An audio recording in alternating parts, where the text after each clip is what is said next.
ኤሊዎች ትልቁ የደህንነት ዋስትናቸው የድንጋይ ልብሳቸው ብቻ አይደለም፣ የቆሙበትን መሬት ቆንጥጠው የመያዝ ብቃታቸውም ጭምር እንጂ።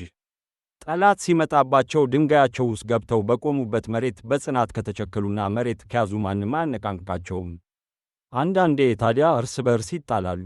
ያኔ አወቅኩሽ ናቅኩሽ፣ ድንጋያቸው ውስጥ አይገቡም፣ መሬትም አይዙም።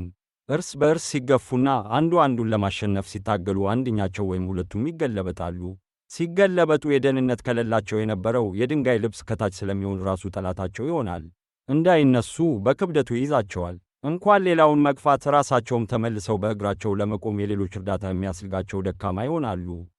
ያኔ ከወፍና አይጥ ጀምሮ ቀላል እንስሳት ሳይቀሩ ይጫወቱባቸዋል። ዓይናቸውን ያወጡታል፣ እግራቸውን እንደ ድንች ይፈረፍሩታል። በራሳቸው የድንጋይ ሳህን ለጠላቶቻቸው የቀረቡ ምግቦች ይሆናሉ። በሌሎች ይበላሉ። ምን ለማለት ነው? በቆማችሁበት ጸንታችሁ ቁሙ፣ በአጉል መናናቅ አትገፉ። አንዳንዴ እንደ ቀልድ በጀመርነው መገፋፋት ከተገለበጥን በኋላ መነሳት እንደምናስበው ቀላል አይሆንም።